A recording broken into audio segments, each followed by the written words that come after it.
I'm Jacqueline Clements. We might have just saved a life. I love this country of Canada. This land has many amazing towns scattered throughout the countryside. I enjoy exploring these small towns and their quaint shops. But it's not just about shops and businesses, it's about the people behind them and their stories. Okotoks, Alberta is one of those towns, nestled in the foothills of the Rockies just south of Calgary.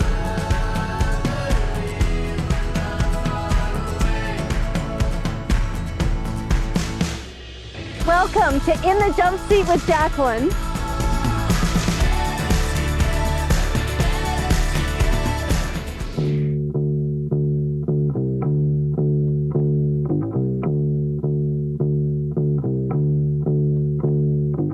In this episode, we're here with Mark and Lisa Watts. They're the owners of Hubtown Brewing Company, and I can hardly wait for you to hear their amazing story.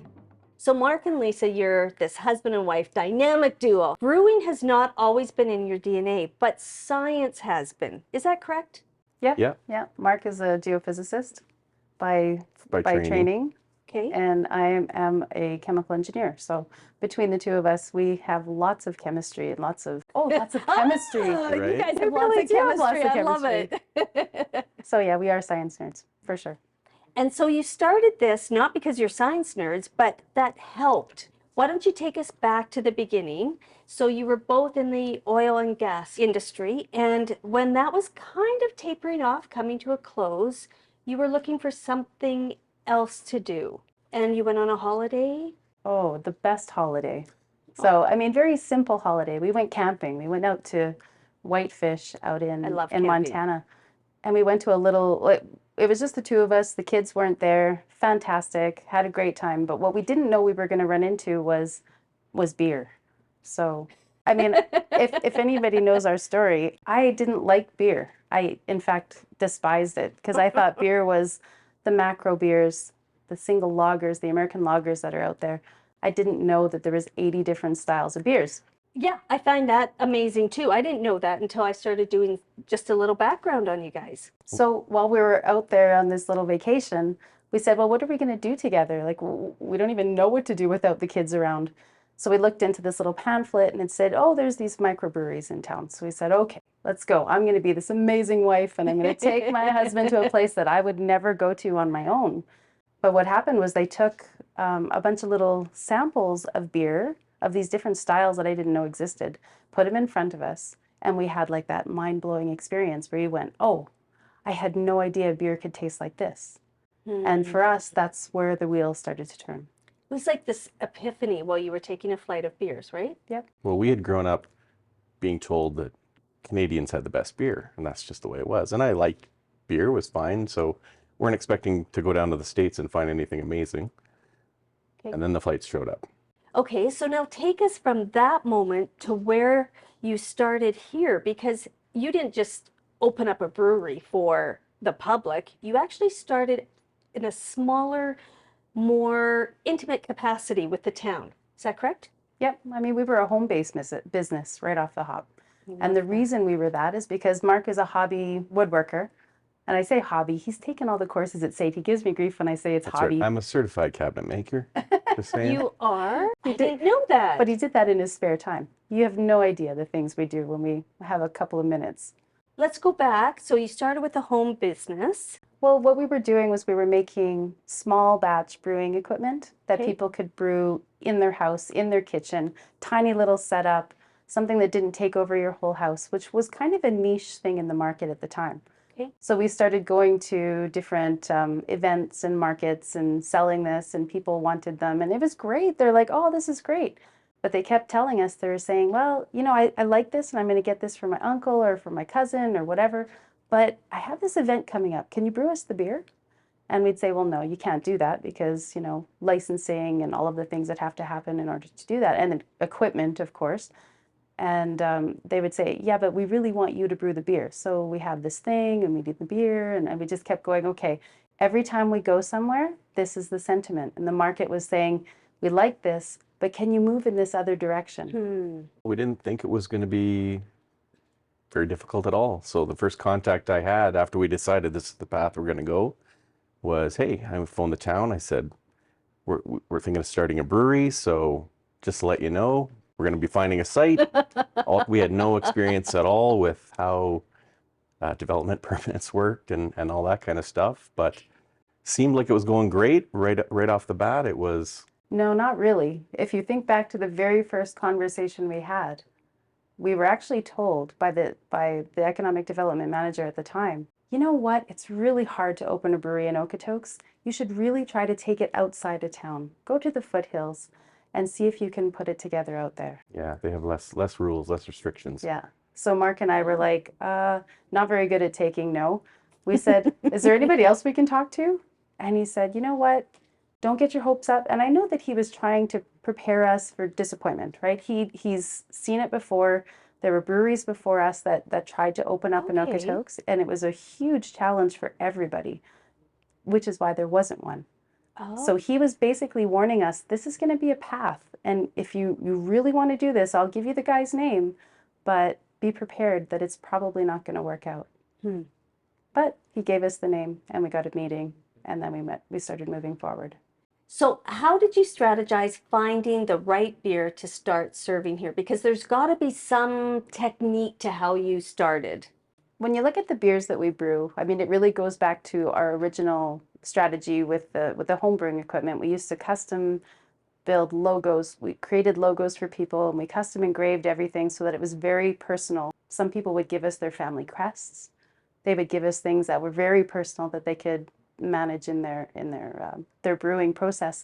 So when it came time for us to start strategizing how to do things here, in particular the beer, we looked at our demographic and we said, what would they want? And we thought, okay, so we have a heck of a lot of expats in this town. So It's true. and expats and they love to come out for a beer. Yeah. So we're gonna brew beers that we know that they're gonna enjoy. We're not gonna just brew the beer that we love. We're gonna brew what they love. And we are wildly good listeners. We listen to what they want. We listen to the market and we go, that's the direction we'll go because we know that's what you guys want. We're going to jump forward a little bit because I want to know how you thrived through the pandemic. Now, I know not every day was easy because it wasn't for any business, but somehow you guys just worked together and had this amazing effect and influence on our little town of Okotoks. Now, here are some stats, and correct me if I'm wrong.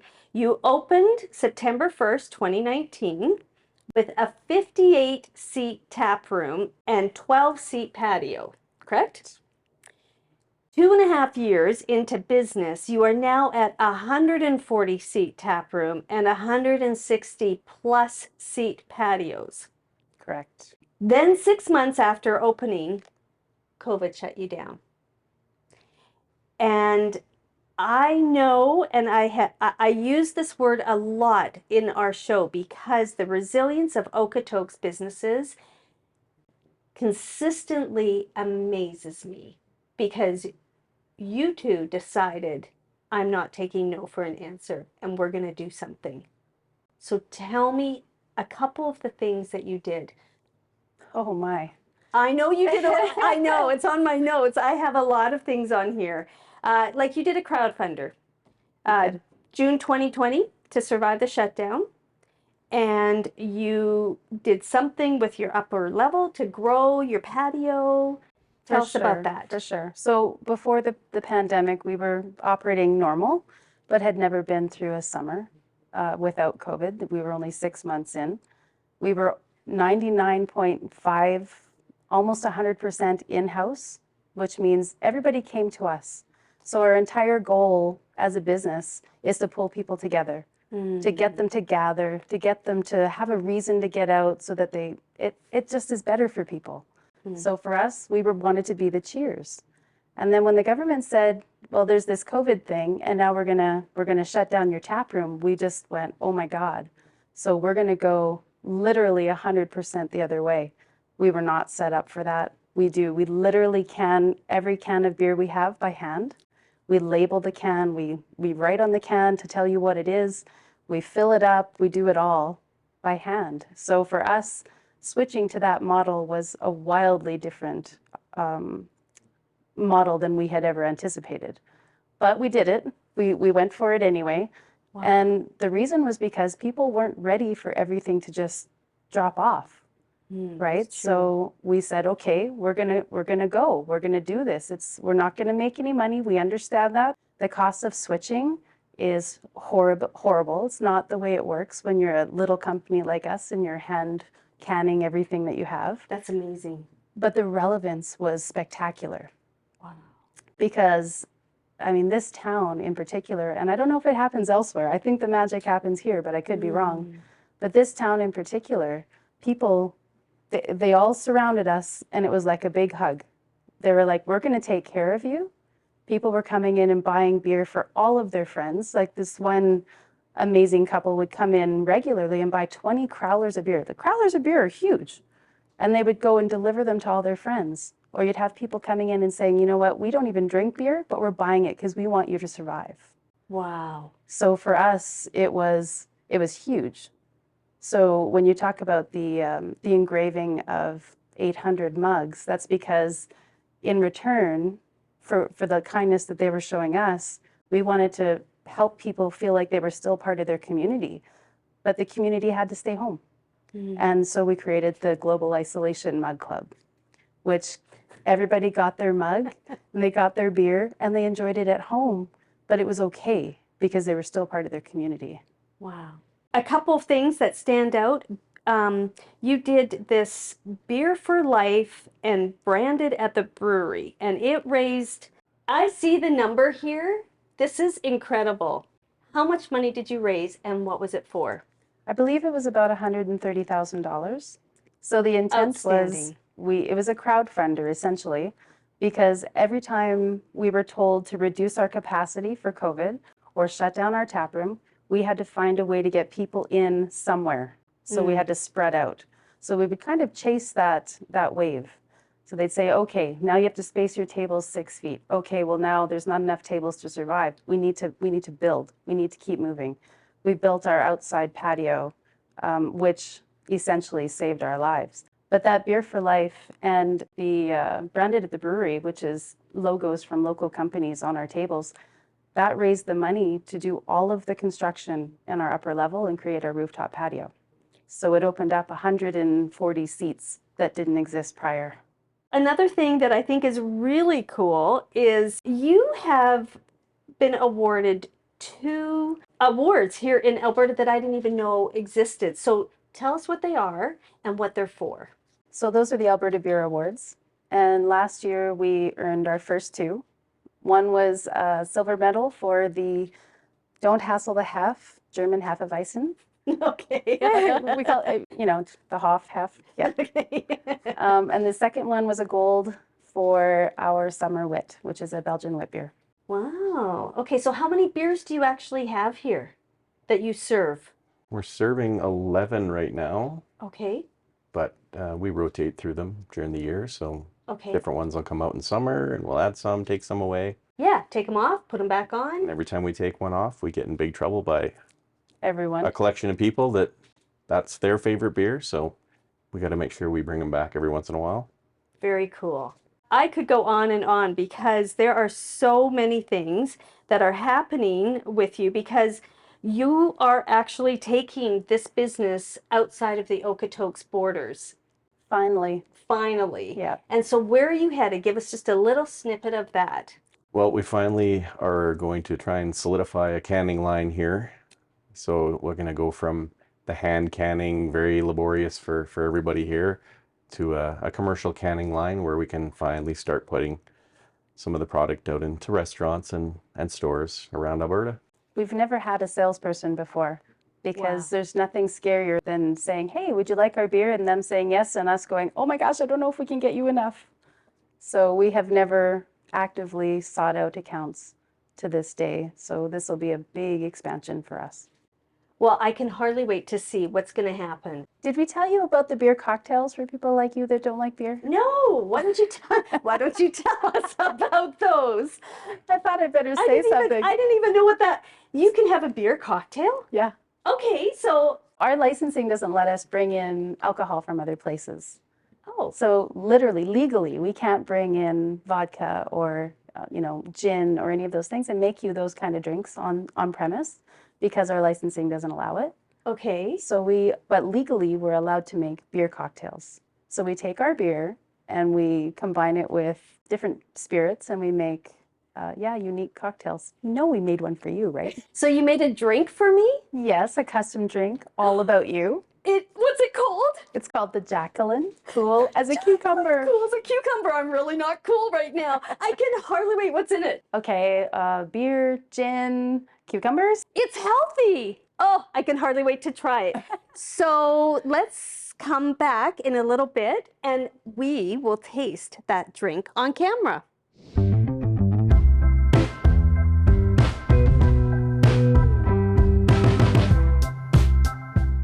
Okay, first, before we get started, Lisa's the brewmaster, That's right. correct? And she creates, So she creates all the recipes that we have here at Hubtown. okay? And then for the first year and a half, I was the only brewer. And then since then, we've hired our second brewer, Vincent. Okay, Now he's taken over the reins for the daily brewing. okay, so you're the lead brewer? So technically now I'm the head of brewing operations, which really means that I fix whatever breaks 24 hours a day. Nice. Does Yeah. it well. Ah, that's great. Okay, So well, I'm going to give you this right now because you're doing all the work. So here you go. Now what we're going to do is you're actually going to be part of an actual brew here. So what we do every day is we take samples of the beer that's fermenting so we can check the sugar levels and the alcohol levels. So I'll get you to come over to this side here. This is going to be your sample port right here. So you're going to put your flask under the little spout there. And then with your other hand, you're going to open that valve there. And you just got to fill it up till it's about, I'll tell you when to stop. okay, Yeah. so the kid in me wants to open up all these valves. That would be a horrible, horrible thing. Probably, right? Yeah. So how much beer is in here? So in a full batch, we get about 30 kegs of beer, which is equivalent to about 3,000 pints of beer. So That's that's a good amazing. amount there. So turn it Perfect. off? Yep. So now, because this has been fermenting, there's going to be some CO2 in solution in that beer, and we need to get those bubbles out. Okay, So I can start, and then you can have a go at it. But basically, we're gonna degas this sample. So we want to get all the CO2 out. It's kind of just like when you shake a pop bottle. So we're covering the top with our hand, and then you let your hand go, you'll hear the little bit of Yeah. CO2 escape.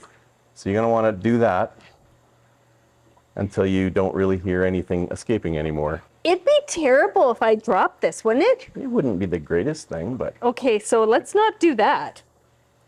Okay, so now we've got the stuff out of here. Where are we going? What do I have to do with it? I'm not drinking this. so you're not gonna drink that one, although you could. We do a little taste test every day to make sure nothing's gone wrong in the process. Okay. But we're going to take that up to the platform and we're going to test the sugar levels of the wort, and we'll see where we're at for fermentation. So with that, Okay. we can tell how much is turned into alcohol and if the beer is ready or not. Okay, that sounds great.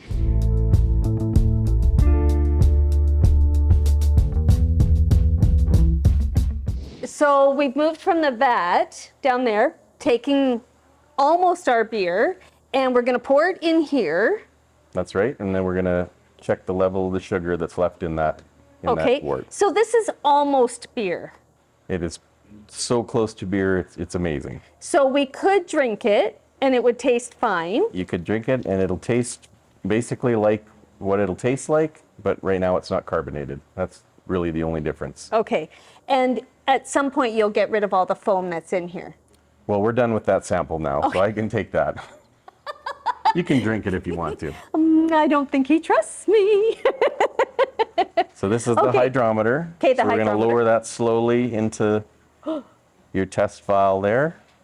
Okay, so, and then this is what measures how much sugar. How much sugar is left in the liquid? And at what point can I let it You go? can let it go. And it it'll just it'll swirls? come to rest there, and then you just check the number where the liquid hits the scale. So it looks like it's about 2 point, 2.2 maybe. yeah, It looks like it's about 2.2. That's perfect. So And what we're does like it need to be at? about 2.1 or 2.0 is where we're Okay. at for this recipe. So another day, you think? Day to 2 days, yep. Okay. This is your award-winning summer wit. That's right. That you won a gold medal for last year. Is that correct? That's right. And so what makes this special? Because you have all these vats here. So what makes this the special one? Well, basically, there's so many styles of beer in the world. People were used to thinking that there was American lagers. That's kind of what everybody grew up on. Right. And when in reality, there's 80 plus styles of beer in the world. So the only things that make beer beer are 4 things really: water, hops, yeast, and malt. Those things have to be in it to be considered beer. Okay. But then how we change those and what we add to those things changes all the recipes. And Lisa's the one who comes up with the recipes, correct? Yep, she builds all the recipes that we have. Okay, fantastic. Time for some taste testing. Okay, let's do it.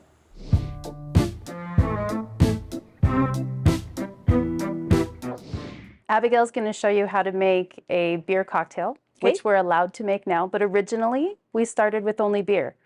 And like I was telling you before, I didn't like beer in the beginning, so I Right. didn't know what range people's palates would be for having beer, so we decided to go ahead and create the beer cocktails. But I'll show you where it started. Okay. That mug is pretty special. It says it's the Global Isolation Club, and it's like 00, and then it says your name on the bottom. So tell me a little bit about the mug. When we first got started, we created a mug club. And the mug club, and you can see the mugs all around here. We've got 152 members right now. And what that means is people come in, they get their mug, and they're a part of this community club. They drink their beers out of their mugs. They're custom engraved for each one of them. But when we were shut down for the pandemic, we decided we needed our community to still feel like they were together. So we created the Isolation Mug Club so that they could take their beer home, they could drink it out of their mug and still know that we were all still together. Yeah, hashtag still together. Right? Yeah. What we didn't anticipate was that we would sell 800, and we were already deciding that we were going to donate half the proceeds to the food bank. But because of the community, we hit a $10,000 donation. That's amazing. So $10,000 donation from mugs that just wanted to bring the community together, and it multiplied that because you were able to give that money to the food bank. It was pretty special. Wow, that's so great. Well, thank you for doing that. Yeah. For the food bank. Thank you for sharing that. Those are really cool mugs. I don't have one, but those are really cool mugs. And this is Abigail. She is our head mixologist. So I'm really excited for you to make the Jacqueline Cool Cucumber. I'm so excited I have my own drink. So how are we going to do this? So I was thinking actually maybe you wanted to make the drink. I could take you through the steps. You got Okay. this. Sound okay? You got this. Yeah, because this is my wheelhouse. Okay, so show me what I'm doing. Okay, perfect. We're gonna start with mint. So you can grab those 4 leaves and put them right into that glass right there. Yep, drop them right in. And then we're gonna take simple syrup and you're gonna put in, eyeball it. That's perfect. I see they do that on TV in the movies. It was perfect. Okay, you're gonna take the muddler and you can grab the glass with your other hand and you're just gonna muddle those together, get all of those nice minty aroma out Like of there. think of something really creative, but I got nothing except I'm muddling my way through this. Okay, that's perfect. Great. All right, so then we're gonna prep our cocktail glass. So Okay. we mentioned it's a cucumber cocktail, so it needs cucumber. So you have your cucumber slices there. You're gonna grab your glass and you're just gonna line the biggest part of the glass with cucumbers. That is so fun. I can't believe I'm making my own namesake drink. Thank you. Okay, this is like not gonna line it, so we'll just not use that one. But how about this one? This one's really thick. So good let's one. do this. Just like Yeah, this? that's perfect. Yep. Okay. And then I would do another one on the other side. Okay. Well, I feel like this one is like missing out, so Yeah. we'll eat him later. Perfect. Okay. Beautiful. Perfect. All right, you can place it back here. And then we're gonna fill both of these glasses about half full with ice. Okay. I feel like I've seen this on TV before. And they just do like something like that. That's perfect. Yep. Okay. All right, so then we're going to put the rest of our ingredients into this mixing glass so we can shake it all up. And then we'll pour it all into there. I've always wanted to do that. Okay. Okay, so what am So we're gonna do an ounce of lime juice. So this is your ounce there. Maybe just under an ounce. Okay. Oh, That's perfect. right to the top. Just be a little extra limey. And then a full ounce of gin. Oh, yeah. See, this comes out a lot slower than the lime one. Right to the top? Yeah. No. Yes. Perfect. Okay, so I'm going to put this on here. Yes. And I'm just going to give it like a Just a gentle little turn. tap. Yeah. Like that. No, this isn't on right. Okay. We're close. We're close. So not That should be good. really? Yeah. I think Okay. so. And then you're gonna flip it. Yes, and we flip it for a very good reason, right? Because if this flies off, it's going to fly off into the people. Exactly. And we're going to shake it, and we're going to shake it, because you have to like do something really fun with Exactly. it. Yep, and that's perfect. Okay, Okay, yeah. so then keep it flipped. We're gonna keep it in that metal glass. Can you take that top glass out? Now, we don't want to bang it against here, do we? No. No, that's like That's a really a surefire way to break the glass. break the glass and be fired? Yeah. Yeah, no, So I there's- can't get that okay. off. Ah, nice. All right, so now you're gonna strain it over this. So without pouring the rest of the ice. Okay. Okay. Yeah, exactly. Perfect. You're a natural. Look at that. Here is my side hustle job. You're hired. Very good. Perfect. Okay. Now, do you want to pour the beer?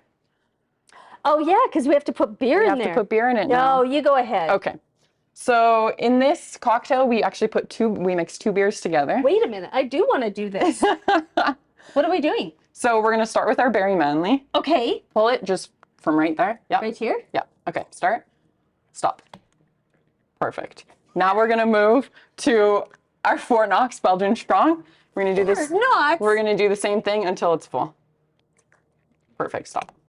Okay, so this is it. This is the Jacqueline, cool as a cucumber. We have one final touch to add. Oh, We have a okay. little sprig of mint that we're gonna just add as a little extra mint aroma and, you know, to make On it pretty. top, to the side. Just kind of on the edge of the glass, floating on top a little like bit. this. You can actually stick the stem right into the drink. And that's perfect. why this is not like my day job. Okay, like that? That's perfect. And now what? It's beautiful. And now you drink it. Does it taste like beer? You know what? There's a little hint of beer, but not very much. It's very nice. Way to go, mixologist. Thank you. So thank you so much for sharing your story with us today, for creating this drink. It's called the Jacqueline, cool as a cucumber, right here at Hubtown Brewing Company in Okotoks, Alberta. Thanks so much for having us. This was an awesome experience. Well, that's it for In the Jump Seat with Jacqueline.